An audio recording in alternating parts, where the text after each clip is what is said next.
Welcome back to Hoops HD, everybody. It is our final 2019-2020 conference preview show, and tonight we are doing 22 22. conferences Yep.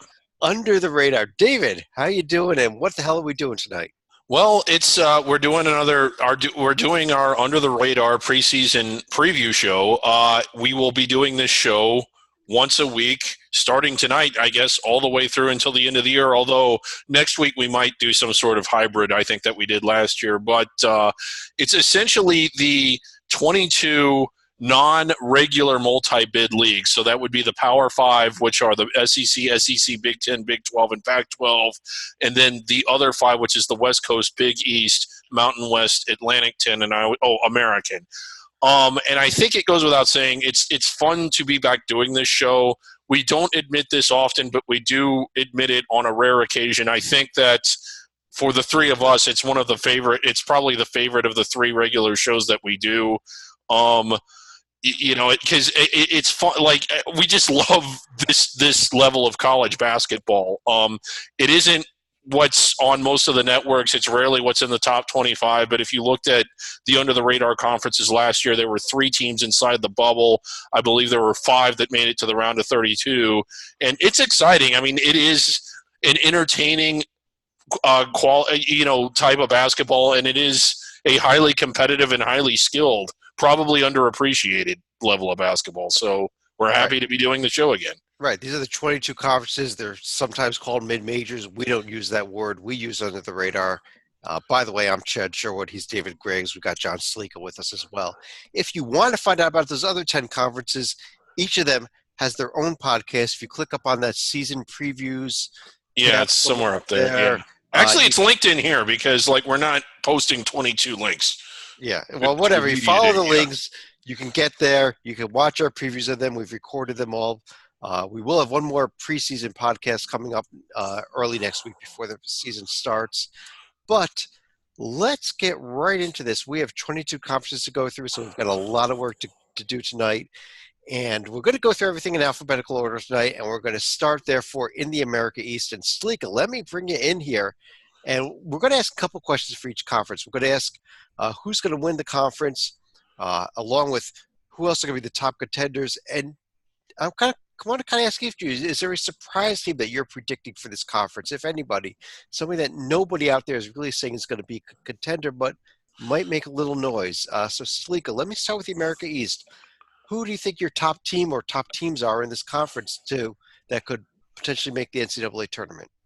Well, for the past 2 seasons, Vermont and UMBC both have taken turns going into the NCAA tournament, and I think it goes without saying that Vermont does have enough of a core that they should probably return.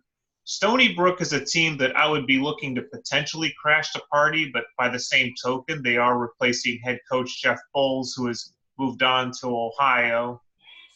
They bring in Gino Ford, though. I think he's the type of guy that can have success at this level, though. David, though, are you on the Vermont bandwagon, or are you going somewhere else? I'm on the Vermont bandwagon as far as liking them more than anybody else in this league. They've got the best player in the conference, probably one of the best under-the-radar players in the country. But I don't know. Anthony Lamb, I assume. Yeah, Anthony Lamb. Yeah. I don't think I like them as much as you and John, and certainly not Rocco, ranking them number 1 in his unofficial preseason under-the-radar top 10. Do I think that they're good enough to land inside the bubble? There's probably 4 or 5 teams I'd have ahead of them. But yeah, I think they're hands down the best team in the America East this year. Right, and we talk about landing inside the bubble. That's the question of, should they roll through the regular season, win the regular season title, but slip up in the conference tournament? Could this team still get in, kind of like a Belmont did last year, making the NCAA tournament? But I agree with you. I'm not certain that Vermont is that good, but I like them the best of everybody in here myself. I like UMBC kind of second. I do appreciate the Stony Brook. There's a couple other teams that I'm looking at, and we've got Yeah, Chad, what's on the screen Shop here is Kroger for strawberries. Okay. Yeah, Kroger for strawberries. Yeah. Go to Kroger, everybody. Okay, aside from the strawberries, this is WarrenNolan.com, our good friend Warren. These are last year's standings. I bring these up, Chad, so I don't forget who's in what conference. Okay, thanks, David.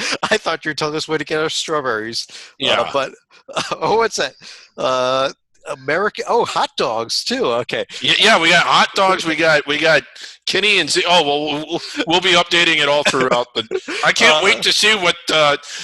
Nothing beats. Do you remember the show? Like, not that the one thing about HoopsHD is that we never get sidetracked. Was it RussianSingles.com that one day? We never get sidetracked, which is why we're on the America East, David. We need to answer this question. What are your thoughts on Maine basketball this year? Our good friend Lee Del Vecchio / Zach Singer not with us to give us 20 minutes on how underfunded Maine basketball's resources are. I think that they're pretty pathetic, and I think they're going to finish at the bottom. I'll tell you quite honestly, I have notes here that I actually made on every single team that we're going to be discussing tonight. And I made a note about Maine. It's 2 words.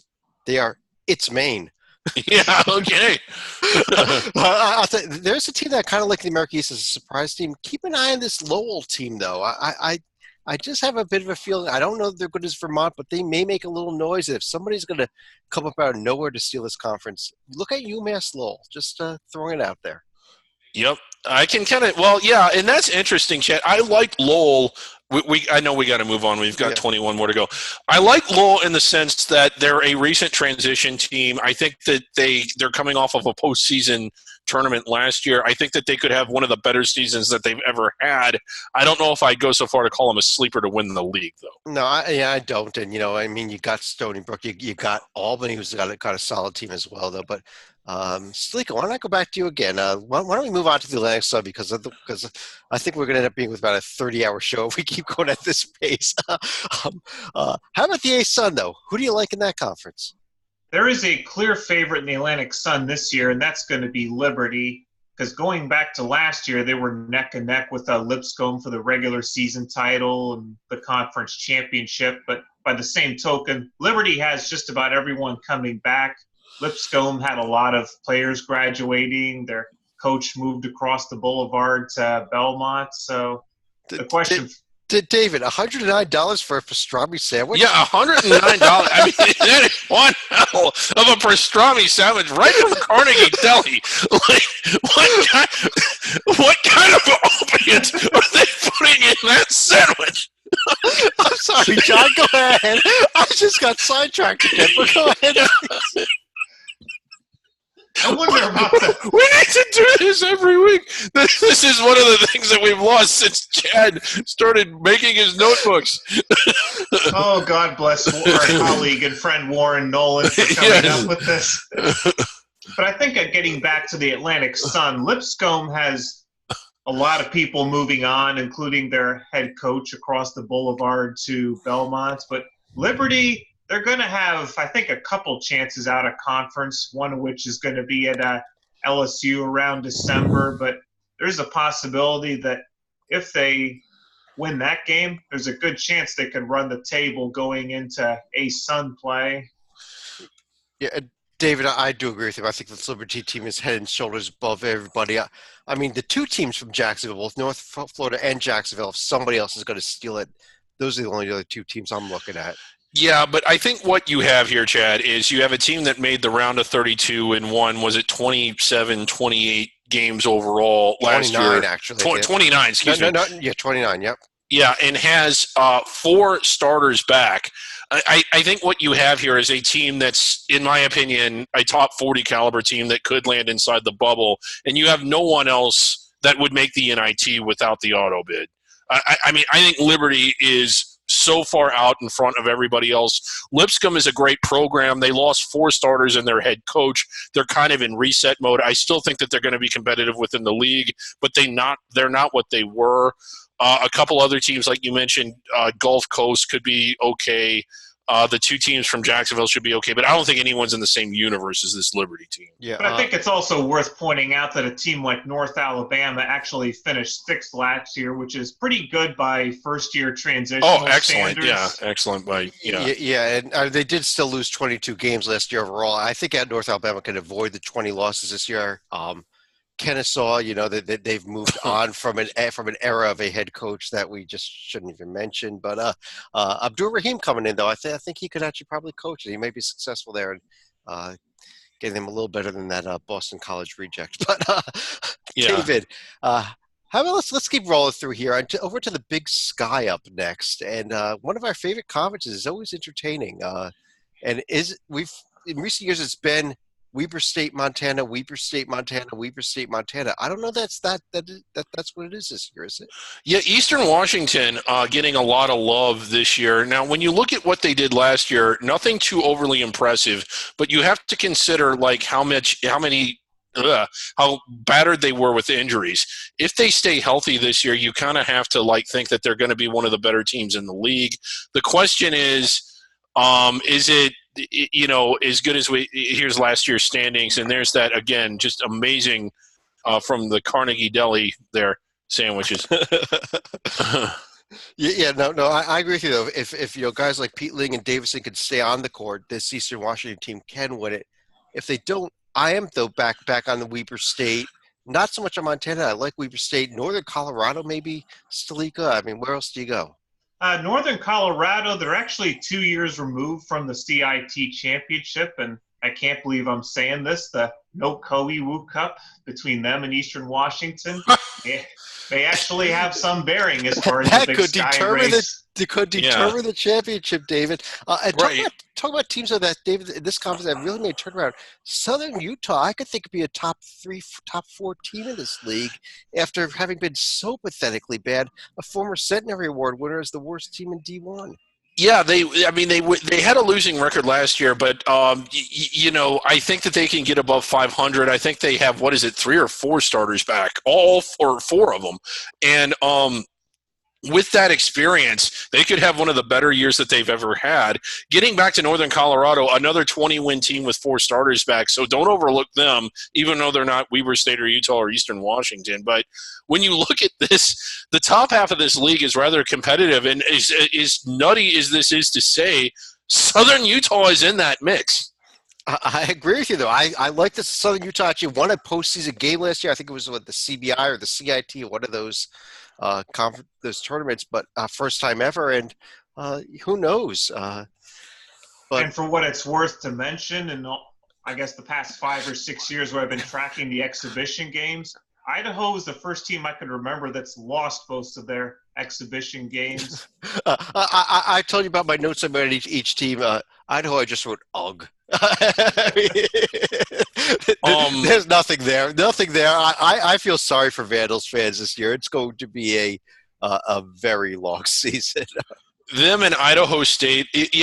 Boise State was down last year, but God, what gross basketball we have all over the state of Idaho this year. Idaho State a little bit interesting. They're bringing in 5 transfers from a junior college, Southern Utah, which is 5 players that all played with each other the prior season. So that's one approach. That may actually get you some wins because you got guys that know how to play with each other, play together, right. At least, But yeah, who knows? David, let me stick with you here over in the Big South, which I think is a 2-team or maybe a 1-team race. Radford, yeah. Now, the thing about the Big South, if you've been following the history here, is that generally 2/3 of the way from the season, there's about 2 games that separates the top 8 teams.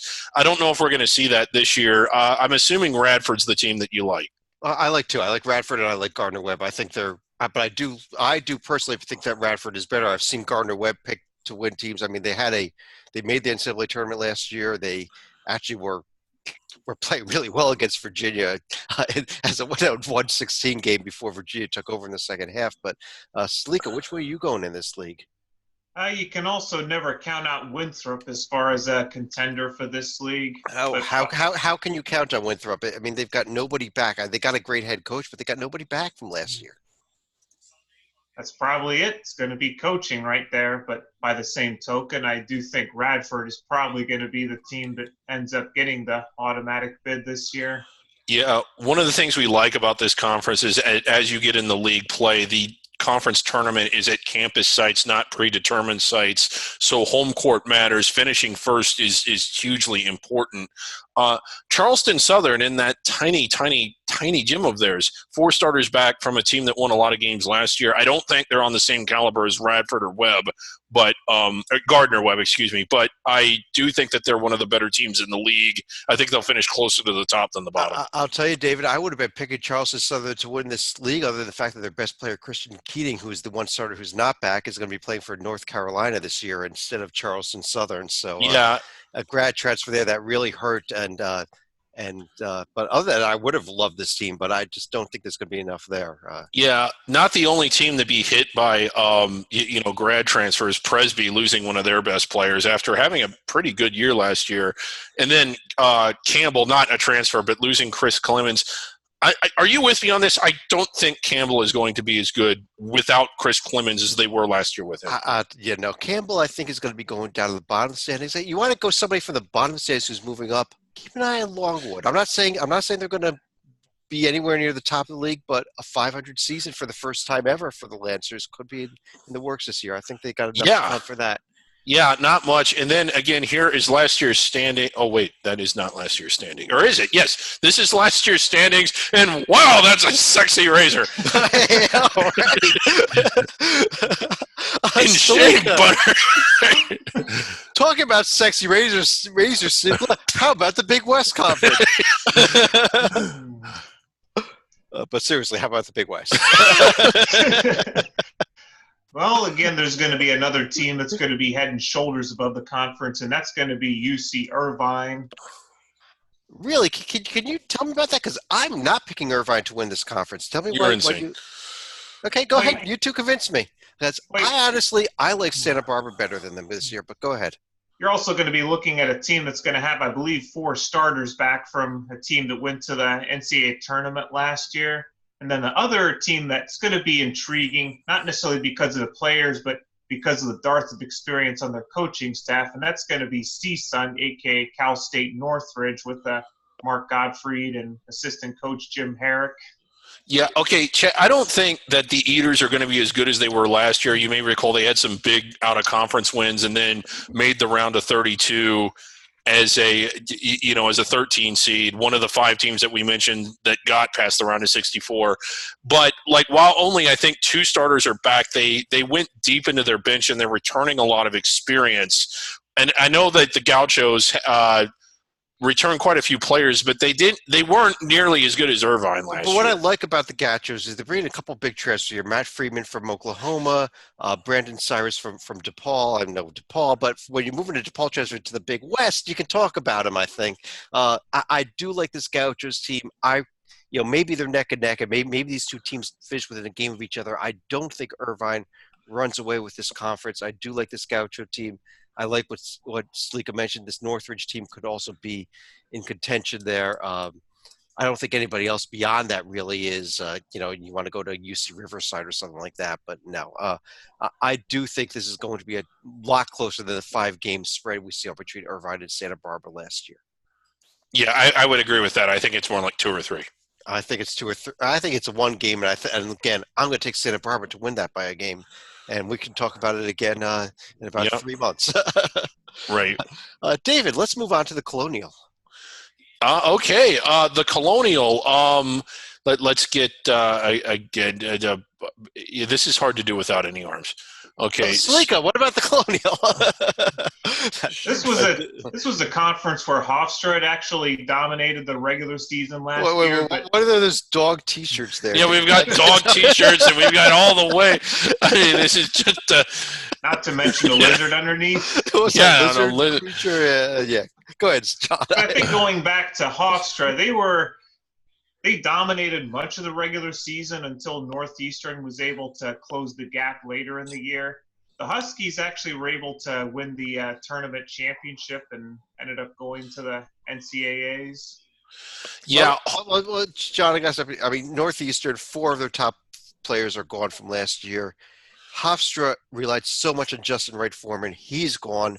I think you got to go somewhere else, David, besides either of those teams, don't you? Well, you would normally think so, but I just couldn't find anyone that I really liked. Hofstra, I think, has 2 or 3 starters back, even though they did lose their best player. But when you look down through the league, nobody that really finished strong or looked particularly good last year has a lot coming back. I just think it's a down year for the Colonial. I disagree because I like this Charleston team with Grant Riller, and I kind of looking at Towson. 8 of their top 9 players are back from last year. Yeah. And I think last year was kind of an aberration the way that they, I think that they've shown that Pat, his last name Pat Scarry. Pat Scarry is, I think he's proven that he can do things here. And I like this Towson team as well. And don't count out Delaware either. I think there's teams that can make some noise here that are not named Hofstra or Northeastern. Yeah, Delaware lost one of their top players. He transferred to Pitt. Why the hell would anybody do that on purpose? But I'm not as big on the Colonial this year. I do agree with you on Pat Scarry. I know that the coaches in the media weren't that big on Towson, but this guy can flat out coach. You want to talk about a program that was a complete mess when he got there and what he's done with them. I'd really like to, as a rooting interest, I'd like to see Towson finish at or near the top. Now, I will say this for Towson. They do have an opportunity right out of the chute to make some noise because in the Charleston Classic, they're going to draw Xavier first, and then they'll get either UConn or a reloading Buffalo team. So if they can get at least one win out of there, that should give them some momentum going into conference play in January. But neither of you are like in Charleston, though, with Grant Riller. I averaged 21 points a game last year. And no, I like Grant him. Charleston's my second place team behind Hofstra. I like them. Okay. Yeah. All right. Well, David, let me ask you now about another conference, though, and how about Conference USA? With 14 teams and this weird scheduling format where they go to the bonus play at the end of the season and they group teams with extra games and by where you're at and all that nonsense. Yeah, it didn't really push anyone forward last year the way that I think it would have had they implemented it the year before. Also, last year, the first time in 4 years, the conference hadn't put anybody in the round of 32.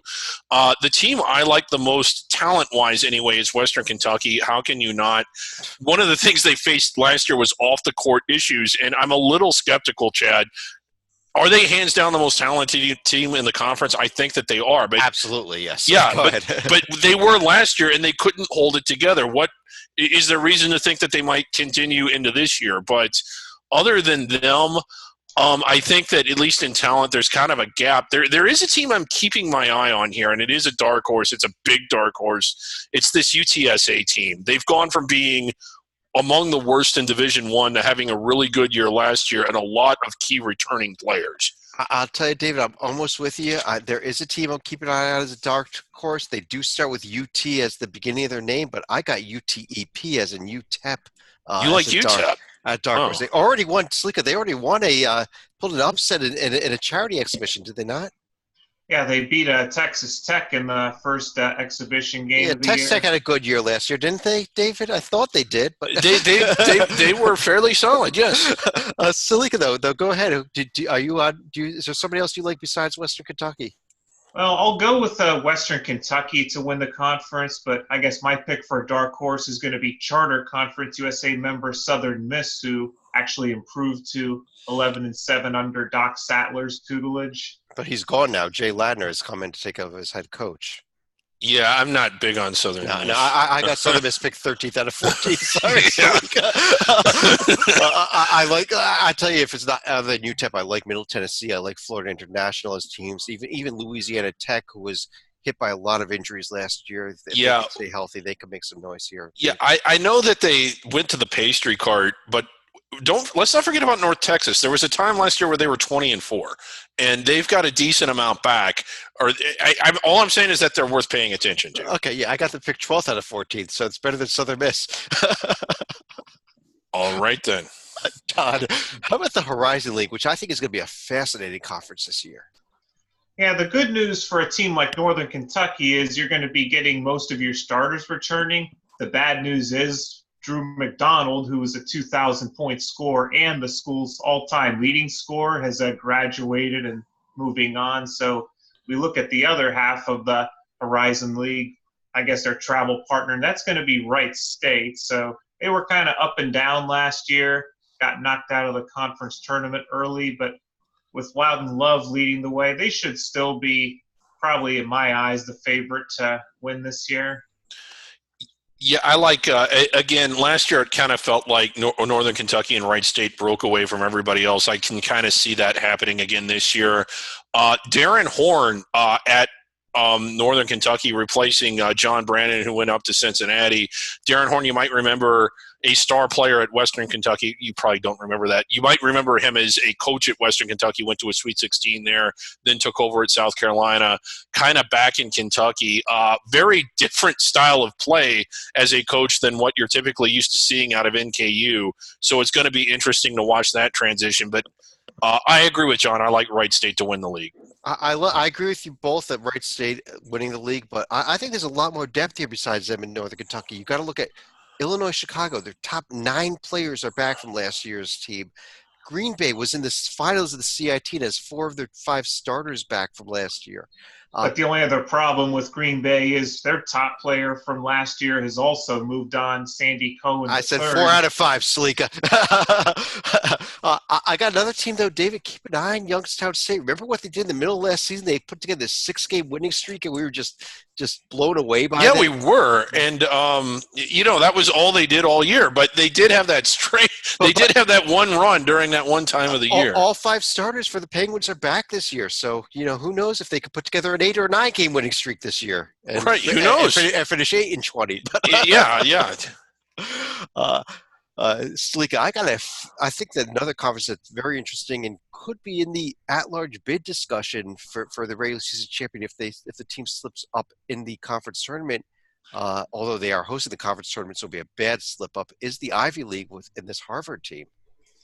Well, it's not going to be the first time that we've discussed Harvard as a preseason favorite. They're actually getting votes in both the AP and the coaches poll, but by the same token, if not Harvard, who else would you choose? Would you choose a team like Penn, who actually won the Big Five last year but barely qualified for the Ivy League tournament? Yeah, that's another thing, David, that I love about this Harvard team is that I don't like anything else in the Ivy League. Right. Harvard might be hugging the bubble, like you said. I mean, this is a really, really strong team and unanimous favorite. And one of the things is, while nobody else may be as good as they are, is somebody else so much better than everyone else other than them that they'll be able to keep pace with them in the conference race. I'm not seeing that either. Yeah, I mean, for Bryce Aikens back, Seth Towns, who missed last season, back healthy this year. And like I said, mentioned already, Harvard hosts the conference tournament. It's hard to see how they cannot win the conference. Columbia, all 5 starters back, but Columbia. Okay, off of a really bad team. Yeah. I mean, Penn, I understand, and AJ Berger is back, but I don't think there's enough pieces. I think if Harvard is healthy, they should win this. Yeah, agreed. David, how about the Metro Atlantic, one of our favorite conferences here? Yeah, it definitely is. Let's see if we can get it up here. And there it is. We used to have a lot of fun with our good friend Tim Cluse. But no, this is the Bloomingdale's conference, David. This is the Bloomingdale's conference. The Bloomingdale. And what else we got? Oh, there's the sandwiches. $69 for a hot dog. Wait, $85 for pizza? What the hell? Warren, what kind of restaurants do you eat at? $69 for a chili dog. I mean, no wonder people are moving away from Detroit. $85 for square pizza? Please. Anyway, I what were we talking about? Metro Atlantic, Tim Cluse. Yeah, Tim Cluse at Iona. He was courted by St. John's, opted to stay at Iona, which, how funny is that? I mean, let's just all point and laugh at that.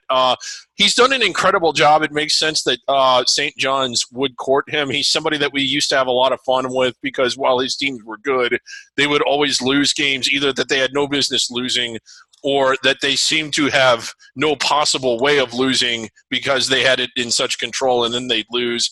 But again, last year, you might remember before the season started, a lot of off-the-court issues and locker room drama. To rebound from that and to, again, finish in first place and win the automatic bid, it's almost like there's some other teams here worth paying attention to. Monmouth, who got off to such a rough start, I think they were 0-12, ended up winning 14 of their last 20 games. And with so much back, that experience, they should be a lot better. I agree with you. I like this Monmouth team this year. Go ahead. Yeah, but I don't know. Other than that, and that Monmouth-Iona rivalry, while not Iona-Manhattan as far as the history goes, is a fun rivalry. Well, that ended up being the conference championship game last year. Yeah, it did. I'll tell you what, David, though, Manhattan, everyone back from last year, I could see a huge leap by then. I could see them actually, the Iona-Manhattan games being a lot more meaningful this year. And Salika, how about Ryder 4 starters back as well? And they were competitive the last couple of years. They were competitive, but they were also very up and down because they were the early favorite in the MAC last year. Then they had, I think it was a 5-game losing streak towards the end of January, early February. They were able to rebound, but they were never the same after early January. I'll just leave it at that. And the Metro Atlantic tournament moving to Atlantic City this year, biggest advantage for Monmouth, who will be the closest team in the conference too. My hometown here in Atlantic City. Chad, isn't it time? We love this league. Isn't it time that they did it right? Isn't it time that we went to campus sites? No, David, because I get to drive 10 minutes and be at the conference tournament, so I'm fine with it. But couldn't you do that even if it was – no, you couldn't. It's longer than 10 minutes for me to get to Monmouth. Yeah. Okay. So HoopsHD back at the MAC tournament. The last time we were there, it was spectacular. If you haven't found it, dig it out of the archives. I will definitely be looking for the dipping dots at the conference tournament. But on that note, let's move over to the Mid-American and Salika. 2 divisions here. The only conference that still uses divisional play, at least for regular season standings. What are your thoughts on this league in terms of both division champions and who's going to actually get the NCAA tournament bid? Well, I think we can safely say that Buffalo is not going to run away with the conference this year. Not with Nate Oates and a bunch of seniors moving on, but Bowling Green was also a pleasant surprise last year that ended up making it to the conference title game. Their leading scorer also graduated and moved on, but I still think the Falcons can be one contender, but also keep an eye on Toledo to possibly give them a run for their money as well. Yeah, Chad, you and I were talking off air before we came on here. I really like this. I like this Bowling Green team, but I really like this Kent State team. You disagreed. There was other teams you liked more than those. I actually agree with you, David. I think that Bowling Green. I think Buffalo will still be in the mix. I like this Kent State team. Bowling Green hasn't made the NCAA tournament since 1968. Has it been that long? Heck of a streak that they could end this year. More than 50 years since they've been in. Miami, Ohio also, or Sleek, as you call them, Mother Miami. I would not be surprised to see them with pretty much everyone back as well, and a lot of talent there. But I think that this entire East Division, I'd take probably 5 teams in this East Division, the four we mentioned, Akron as well, over maybe anybody in the West. And we go to the West, you go in Toledo or Northern Illinois, in my opinion. Yeah, let me ask you this, Chad. Buffalo obviously losing Nate Oates, a big part of their success. Can anybody from the MAC get inside the bubble this year? Because not only was Buffalo inside the bubble last year, they were on the 6th line. Like that is almost 6 lines inside the bubble. No. Okay. Okay. Do you disagree? Do you think there's somebody that good? If it's anybody, I think it's Kent State, but I don't think they're 6 lines inside the bubble. I think they're right on it. I don't quite see that even from this conference, but Salico, the Mid-Eastern Athletic Conference, one of our favorite leagues here at HoopsHD. What team is going to be going to Dayton for the first 4 as a 16 seed this year out of this conference? More often than not, during the past decade, it's been NC Central, but you can also keep an eye on teams like Norfolk State and probably to a lesser extent North Carolina A&T to possibly contend for the crown as well. We're not going to spend a whole lot of time on this league, I don't think. Something to remember: Savannah State not in it this year. They reclassified down to Division II. NC State, the favorite amongst the players or the media and the coaches at Media Day. In writing these reports, because we did something a little different this year, Chad. Instead of like doing our own previews per se, we basically recapped and commented on what was covered at Media Day. When you were going over this league, wasn't it? Were you didn't once you got past like one or two teams, it was hard to find anything good about any of them. Yeah, I tell you, I agree with Sleek. NC Central, the team that I kind of look at here, and I've seen them actually picked in a couple of publications as one of the top teams, the Bethune-Cookman team Cookman, there, yeah. with Pope and Maitland back. They could make a little noise, but we've had a couple of years in the past where we thought this Cookman team would be good, and they just weren't. Right. I do like them this year. Like, they would be the team that I would pick second behind Central. Norfolk State kind of in the mix. But after that, oh, my God, what a disaster. What a disaster. Another note here, our good friend Todd Bozeman gone from Morgan State. They might be better than 4-12 in conference than they were last year, though, even without him. But now, let me ask you this, Chad. Does the Centenary winner come out of this league? You know what? I mean, I'm looking at a team like FAMU as pretty darn bad in the bottom of this conference, but I think there's some pretty darn bad teams in some other conferences, including an Idaho team that we already discussed. True. Yeah, Idaho will contend for it. I mean, you go 0-2 against exhibition play non-D1 opponents, you're already in the lead. I mean, we haven't played a single game, so. Wow. Yeah, that's we don't normally count exhibition games, but we might have to for this. We might for this one, yeah. I mean, for the Centenary, we might. Salika, let's talk about something a lot better. How about the Missouri Valley Conference this year? The Missouri Valley is going to be another conference that was in a bit of a transition. Last year was a rare instance where they actually had a 15 seed thanks to Bradley winning the conference tournament, but this is going to be one of those races that's going to be wide open with teams like Loyola and Missouri State and Northern Iowa expected to be in contention. Yeah, David, I'm on the Northern Iowa bandwagon in this conference. Ben Jacobson, we know he can coach. He's had a few bad years in a row. 6 of their top 7 players back. I'm buying in on the Panthers. I am too, and I know that I say that every year. I think every year I either pick them to win or I pick them as a dark horse, and I'm going to do it again this year. But for all the reasons you said, they were looking good at the end of the year. They have a lot of their key players back. They are extremely well coached. I could see them being very good this year. Yeah, weren't they up big in the conference championship game last year and just completely fell apart in the second half, as I recall? Yeah. I think they had like a 17-point lead in the game or something and just collapsed. But Sleeka, anybody else that beyond Northern Iowa, you want to go somewhere else in this league? Well, one team that did a surprise last year, but I don't know if they're going to be able to repeat that, were the Drake Bulldogs. Probably not. I mean, they were a surprise last year. When I say probably not, I think they're going to be good. I don't think they're going to win the league. A couple notes on this conference. First of all, Loyola, 2 years removed from the Final Four, but the top players, Towns and Custer, are now gone. I don't know that they're going to be there. And in Southern Illinois, Barry Hinson is gone. So sad. No more barbecue sauce for Salukis fans. Yeah, I mean, that was why isn't our good friend Warren Nolan selling it for $109? He'd be selling the whole case for $109. Yeah. David, seriously, I mean this here. Probably our favorite conference here among all the under-radar conferences. Is the Northeast Conference. And yes. Let's talk about it. Who do you think is going to win this league? Who else are you looking at? And let's talk NEC play with a brand new team in it of sorts. Brand new teams Merrimack transitioning up.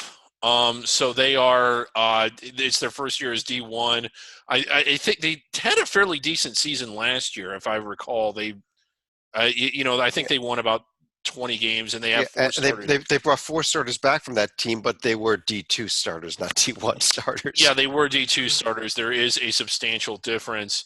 What used to be the Blackbirds, what are now the Sharks, are getting all the preseason love. I can kind of see that. Long Island, yes. Yeah, Long Island. They had a pretty decent year last year, as you can see in the standing. All 5 starters back, so it's kind of hard to not like them. But the one thing about this league from year after year, one of the reasons it is our favorites, it's just, first of all, the atmosphere and the intensity at the venues. These are like kids that come from the Northeast. They play in the cities, and they play in these like bandboxes. And just the parity of the league and the rivalries that exist in this league with all these New York, New Jersey, New England-based teams. It's one of our favorites for that reason. Yeah, and we've also got SFPA with Keith Braxton back, and they had a very good season last year. Sacred Heart, 4 starters back. You go to even a team like Bryant. Adam Grant and Sebastian Towns have been playing together on the same team since 6th grade, and they're seniors now. Stalika, I mean, yeah, Bobby Mo, Robert Morris, we call them Bobby Mo. They've got 4 starters back, and you can never count that team out. They always find a way to succeed. I think it's going to be a wide open year, though, Stalika. Do you? They get 4 starters back, and they also get a brand spanking new facility with the UPMC Field House now opening on campus.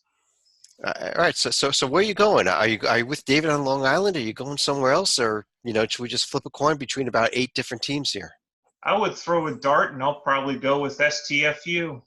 Yeah, that's a pretty solid pick. I like them along with Long Island. Yeah, if you put a gun to my head and tell me I got to pick somebody, I'm with you on SFPA or STFU or whatever you want to call them. STFU. That's what I want to call them. Okay. David, the Ohio Valley Conference, and another very interesting conference. We got an at-large bid here with Belmont last year. 2 teams in the field. Can it happen again? Most likely the answer not. Is no. Go ahead. Yeah, the answer is no. But a real good year for the Ohio Valley last year. Really a showcase. You had a 4-team race that essentially it was Murray State, Belmont, Austin P, and Jacksonville State. They were neck and neck the entire year. When they met up in the conference semifinals, both the semifinal and championship rounds sold out. All 3 games really exciting. Belmont in getting the at-large bid, and deservedly so. We campaigned pretty hard for them. But this year, both Belmont and Murray losing a lot, both losing players to the NBA, something you don't really see very often out of this league. I still like those 2 teams along with Jax and Austin P better than anyone else, but I don't think anyone is quite as good as they were a year ago. Yeah, and with Murray State, John Morant obviously gone. Tevin Brown, keep an eye on him. I think he can pick up a lot of scoring. He may be a kind of that breakout star this year. Belmont, obviously a new head coach. We already mentioned it. Casey Alexander moving over from Lipscomb. Austin P, 6 of their top players gone, but this guy they have back is Terry Taylor, who's a stud. I like this Eastern Illinois team with all 5 starters back. Yep. Also, keeping an eye on Morehead State if you want to go way, way down there. I like what Jordan Walker brings to the table. And, with the top couple of teams kind of taking a step back, you got to look, can somebody else move up? And this is a team with got some talent and some pieces around him. Our friend Joby likes to use the term chasm, but there is a pretty big one between the top 4 and the bottom 8 from last year. But I don't really expect that to change this season. Yeah, that's why I disagree. I think it's going to be a lot closer this year, top to bottom. But go ahead. I'm kind of still with Stalik on that one. All right, David, go ahead. I cut you off. I forgot what I was going to say. It must not have been important. Oh, that really was. Oh, yeah, a little bit of trivia about Morehead State, and I think it was Stalika that pointed this out. They improved from 12th to 5th in the conference standings last year. The 7-team jumped more than anybody else in the nation. So if they go from 5th to -2nd, they're going to have a really good year this year. Or really bad if you count negative. I don't know. Is negative? Well, if they go beyond first place. Let's talk some Patriot League basketball. David, I think we've got a team here that, at least in my opinion, is going to be head and shoulders better than anybody else. But I don't know if you're on the same page as me or not. Maybe so. Is the team Colgate? Yes, it is. Yeah.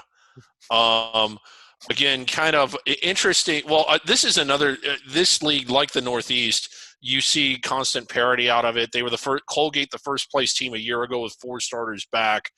I'm kind of liking them better than anyone else in the league so far, but I don't know. With this one, you just never really know. Well, you never know if like the ninth place team is going to win the conference tournament, but Right, which has Salika, happened. Which has happened. yes, Salika, what are your thoughts on the Patriot? Is Colgate the runaway favorite, or is there somebody else that can contend with them? Well, my thought is they probably won't have to go 24 years between NCAA bids like they did last year in 1995, which was their previous NCAA run when former NBA Donald Foyle was actually on that roster. But Bucknell also lost their best player as a grad transfer over to Kentucky, so that's not going to help the Bison's case to unseat Colgate. Yeah, no. If somebody else is good, I'm not that high on the Bison this year. I'd go more with like a team like American or a Boston U if somebody's going to upset Colgate, but I just don't think anybody can. I think Colgate is the best team here. Uh, Yeah. Sleeka, let me stick with you for a conference I think is going to be very entertaining. It was extremely entertaining last year. Put the next team out in the NCAA tournament was UNC Greensboro. But I'm talking the SoCon, of course, where we've got another fascinating battle ahead of us. I think if you're looking for an under the radar conference to get multiple bids, this would be the one to throw your money on.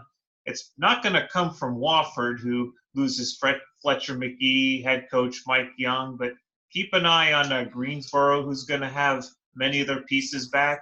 East Tennessee State has virtually all of their pieces coming back from last year. And don't sleep on Furman, who also got off to a hot start last year with their win against Nova and stayed in the picture for much of the year. Yeah, Chad, I love this conference this year. East Tennessee State, with all four starters back, I think that they're good enough to land inside the bubble. I actually think that this league could get two teams in. Like two teams inside the bubble. They almost did it last year. UNC Greensboro, the contingency team, the first team out. They're not quite as good as they were a year ago, but they're still pretty good. And how about Furman returning four starters? This was a team that was really, really young last year, and with youth came a lot of inconsistency. But when they were on, they won some big games. They won a big game at Villanova. I want to say that they won at Loyola Chicago, won some other big games out of conference, actually got into the rankings earlier in the year. And while they were inconsistent, you could tell that their ceiling was high. I think with that returning experience, this Furman team and this East Tennessee State team might both be inside the bubble come Selection Sunday. I forget who it is that East Tennessee State is going to be playing, but some of the ghosts they have to exercise from recent years. They've had a 22-point lead at Xavier. They've had an 18-point lead in Creighton, but unfortunately they were not able to win any of those games. They have got to learn how to close the deal if they are going to be inside the bubble, as it were. Yeah, East Tennessee State has non-conference games. They have a non-conference game at Kansas this year. They've got one at LSU. So they've got a couple of tests. But I do agree with both you. East Tennessee State, Furman, these are the two teams that I like the best. Am keeping an eye on Greensboro. Kind of keeping an eye on Samford. Four starters back, coached by Scott Are Step Into Me Paget. Yes, one of the greatest moments of the season last year. Just another note of this conference, Bob Hoffman out at Mercer. He'd been there for about 300 years. So new head coach coming in, but I don't expect much from them or really probably not anybody else, including this Wofford team, 18-0 last year, but not much coming back. Right, yeah, they're in complete reset mode. I mean, I do think that last season is going to springboard their program as a whole, but not this next season. Fun league, though. Chad, even the bottom of the league's fun to watch. The Citadel, while not very good, it has a fun style of play. Yeah. Mercer, you talked about them. I mean, this is one of those leagues that it does. I could just watch about anybody playing it, and it's fun. Yeah, you got Chattanooga down there, Western Carolina, who I think may be a little bit more competitive than they've been in recent years. VMI plays that same up-tempo style that Citadel does, so it is a fun league at the bottom as well. David, how about the Southland Conference? Stephen F. Austin mostly dominated in recent years, kind of changed last year. We saw Abilene Christian get their first ever bid. Where are we going this year in this league that has kind of gone wide open at this point? Yeah, it is kind of wide open, as you said, and it was. I mean, I thought that was one of the better underrated stories last year. Abilene Christian, very recent transitional team. They were a lot of fun to watch. They were well coached. They played really well. They lose a key player in the heart of conference play, and I remember distinctively thinking, well, that is too bad. What a good story that had been. But even without him, they go on to win the conference tournament and win the automatic bid, go to the NCAA tournament. You asked about this year. I don't know. To me, it's kind of wide open. New Orleans was the team that the coaches and media picked at media day. I'm not there with New Orleans as much. I don't think I am either. They got Kevin Harris at Stephen F. Austin. He's kind of a player that I'm looking at, maybe the best player in the conference, and that may be where I'm going. Is it's kind of like we always pick SFA, but Salika, maybe that's who wins it again this year. Well, one of the major surprises last year was SFA not even cracking the top 8 and therefore not even getting into the Southland Conference tournament. I doubt we'll be seeing the same thing happen this year, but by the same token, does that necessarily mean they're going to be the pick to win it? David, Central Arkansas, 7 other top 9 players back. That might, if you go by returning players, they may be the pick. But this could be just a crazy season. And as you mentioned, there's 13 teams in this conference. Only the top 8 make the conference tournament. That could be a fun regular season battle as we get to the final couple of weeks. Who even makes the field? Yeah, and somebody may emerge. I mean, let's not overlook Sam Houston State either. But right. Last year's first place team. But I don't really – I mean, I have more questions than I do answers about the league right now. I don't think that they get past the 15 line, whoever it is. I'm just not seeing anything. Yeah, no, I think you're likely looking at a team going to Dayton. But if any, best case scenario, I agree with you, 15 line. David, let me stick with you and go over to a conference that is almost always on the 16 line going to Dayton, the Southwestern Athletic Conference, and one of our only ever, I think, multiple time Centenary Award winner as the worst team in college basketball, Grambling. We may be picking them on the other end this year, are we not? Yeah, we were kind of expecting big things out of them last year. And while they had a good season overall by their standards, I don't think it was quite as good as what we were thinking, because we were thinking they could win the league last year. Well, I think they can win the league this year. So what do you think? Yeah, they certainly can. They're not really the team I was looking at. Oh, really? Right off the top. Who did I like? I forget. I don't know. Prairie View is who they is the preseason favorite. I do like this Grambling team, though. Yeah. Actually, yeah, I think I'm going to pick them. I'm not up on my SWAC, but Texas Southern in the mix as well. Johnny Jones there. And one of the things that you're always going to see in this league, and this year is no different, is the number of teams that just have huge roster turnovers. So coming into the year, it's kind of hard to guess how good everybody is. And then even heading in the conference play, after watching teams in November and December, it's still kind of hard to tell because, these teams play so many bye games that you really don't get to see them play against equal competition really until league play starts. Some shining moments last year. Texas Southern gets the win against Baylor on the opening night of the season. Another big win at Oregon, who ultimately made the Sweet 16. But it's not unusual to see teams interconference play with no Div 1 wins. John, what do you think? I mean, obviously that's a great point by David. Not all these bye games. You may see 3 home games total in November, December by the entire conference, which is ridiculous by other conference standards. But when we do get into conference play, does Prairie View repeat after that great season they had last year? Is it a team like Grambling or Texas Southern? You want to go somewhere else? I think there's too much parity to really follow up with another 17-1 season, even in this conference. But by the same token, I'll go with Texas Southern as more of a safe pick to return to the NCAA tournament. Definitely, and that's a solid pick with a good head coach there in Johnny Jones. Maybe he didn't do this as good in the SEC, but by SWAC levels, he's definitely a good head coach. Right, yeah. John, let me stick with you and go over to the Summit League now. And had some big time players here, put out some big time numbers that are all gone. Guys like Mike Daum. Like Mike Daum. You also had a Konchak at Fort Wayne. These guys are all gone now. And so, what happens in this league this year? Well, the funny thing is, even with Mike Daum, the Jackrabbits actually got appended in the Summit League tournament thanks to their arch rival North Dakota State. Well, he made it the first three out of 4 years. Mike Daum put his team in the tournament. Hey, Right, so he yeah. didn't. But yeah, their head coach T.J. Otzelberger gone as well, and David Jenkins also gone. So, but go ahead. And it's also worth pointing out that this is going to be the final season in which Purdue Fort Wayne is going to be in the Summit before they move over to the Horizon League. But as far as this year goes, I could probably see North Dakota State and maybe Omaha contending for the title. David, are you there? I like the North Dakota State pick. I got a couple other teams I'm looking at. Yeah, better than Omaha even. But where are you at? I was impressed with what Omaha did a year ago. And I think they'll be good this year. I just don't. I think they lost too much to say that I think that they can win the title. One of the teams, and I know that this is kind of a dark horse. What about South Dakota?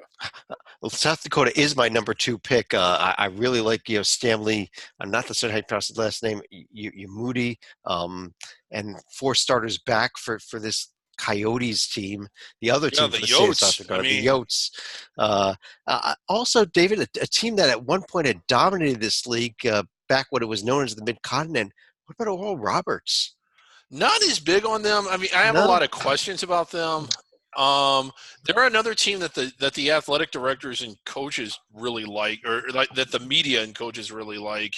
I don't. What is it that? Talk to me about them. What is it that I'm not seeing in them? You know what? They've got a couple guys here, Nizuski and Obenor, who are coming back, and they've got a chance to excel here. When you got guys like they won 9 games a year ago, too. Well, 9 D1 games. Mike Daum and Jenkins are gone from South Dakota State. A lot of the big time talent that was in this conference last year is no longer there. So I think there's a door open here for somebody to step in. And I agree with Slika. First of all, North Dakota State I think has the most talent on this conference, but if somebody else is going to step in there. South Dakota and Oral Roberts are the 2 teams I'm looking at, even more so than Omaha. Yeah. And I could be wrong, they won 11 games overall last year, according to my notes here. 9 D1 wins. 4 starters back. And, if we're going to count D1, non-D1 losses by Idaho in the exhibition game, we got to count non-D1 wins. Well, yeah, we do.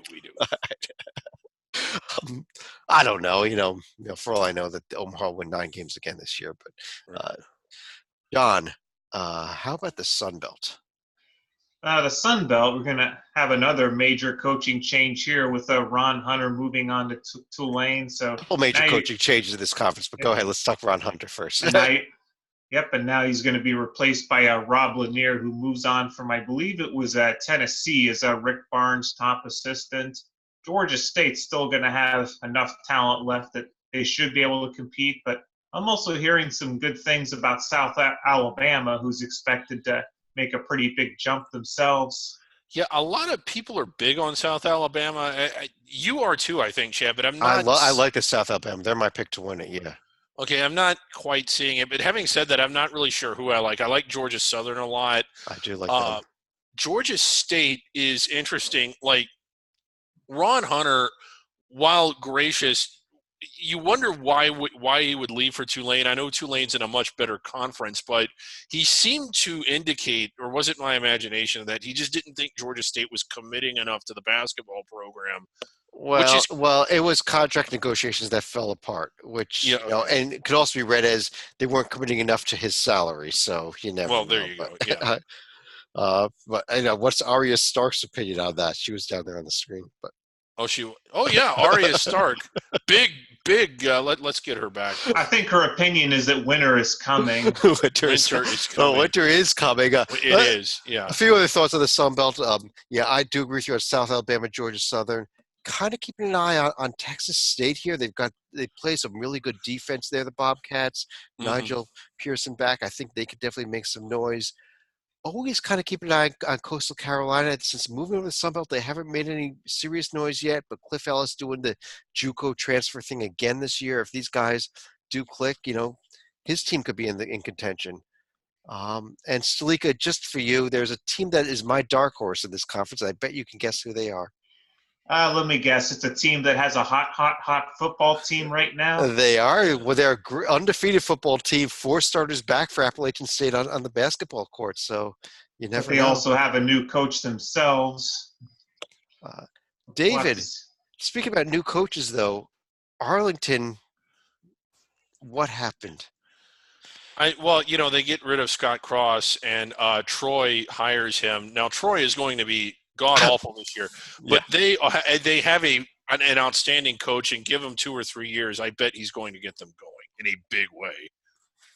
I agree with you. I think that it was a huge mistake. But you know what? Chris Ogden coming to Arlington is not an awful hire by them by any means either. So I don't know how that's that awful for Arlington. But David, let me stick with you as we move to our final conference for the evening. We've gone through 21 so far. And this is the conference that may have maybe the best of all of these teams that we spoke of tonight at the top of it. And we're talking about the WAC, of course.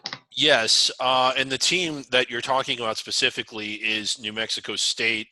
Last year they lost their conference opener to Cal Baptist, which was kind of wild. Cal Baptist being a transition team, they did not lose for the rest of the year. They won out all the way through the conference tournament. They blasted Grand Canyon in the championship game. 29 total wins overall, 28 D1 wins. This was a team that there's no other way to really describe what happened. They played a fantastic game against Auburn. They were in a position to win it. They arguably should have won it and kind of blew it from the free throw line. Some questionable decisions on that last possession. But they have 4 starters back. This is a team that played Kansas tough last year. This is a team that had a lot of great moments. It's a team that, had they not lost by a point to a team that they kind of blew it against that went to the Final Four, I think would have gone into the Sweet 16.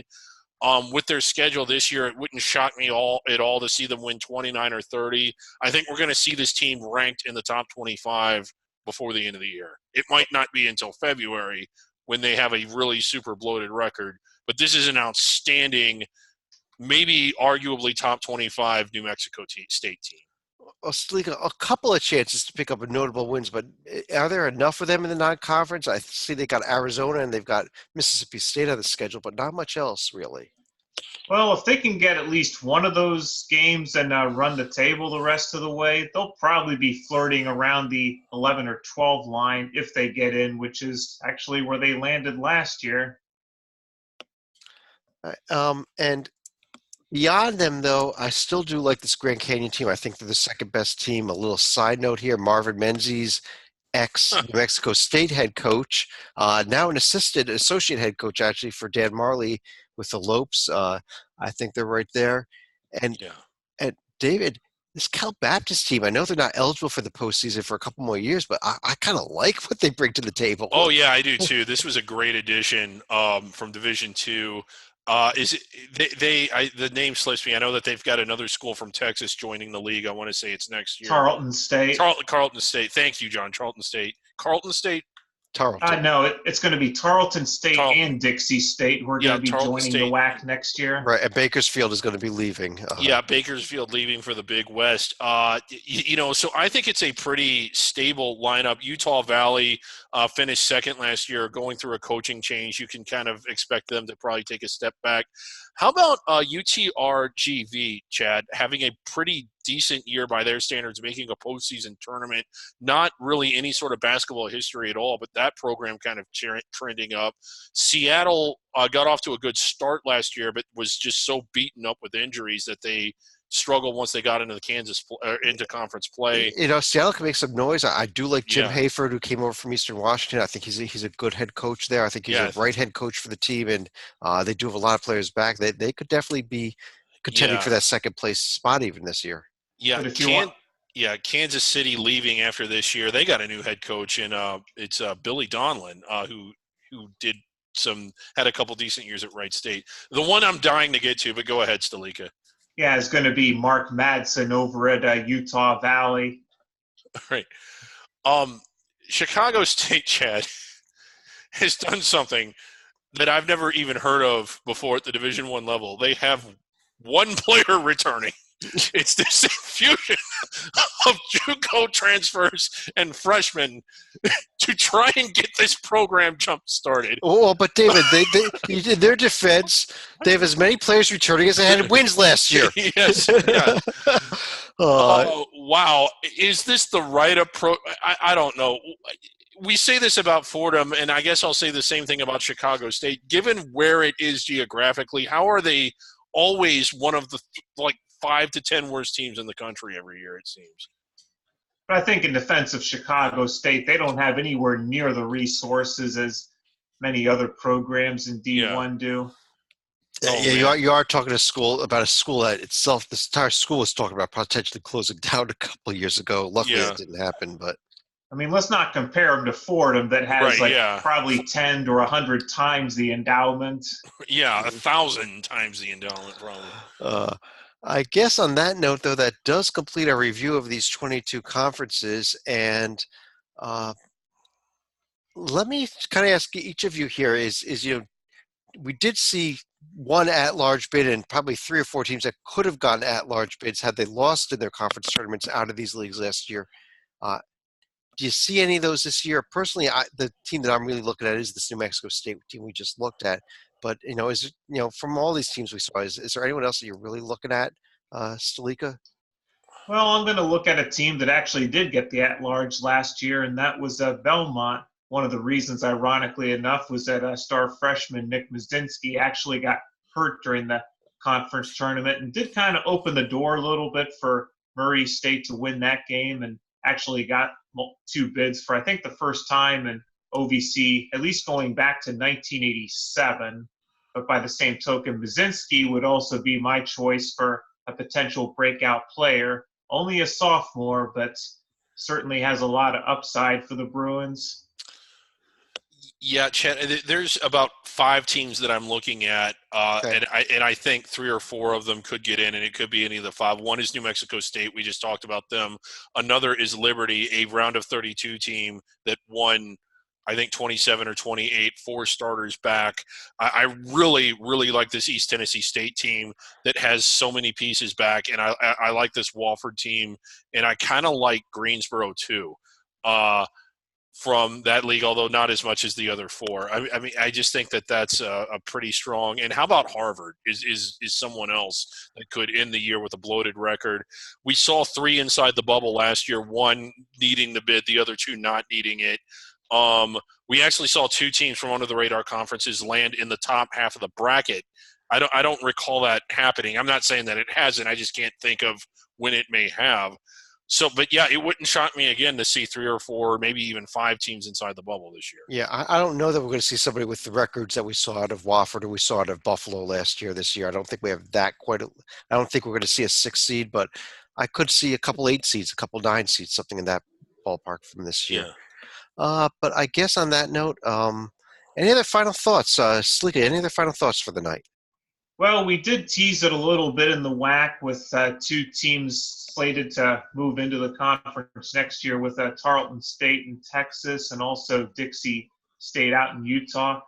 2 other teams that are going to be joining for the following season are going to be the Bellarmine Knights, who are going to be joining the Atlantic Sun, and UC San Diego will also be joining the Big West next year, so we could track their progress along with Merrimack this year and North Alabama and Cal Baptist this year in their second transitional year.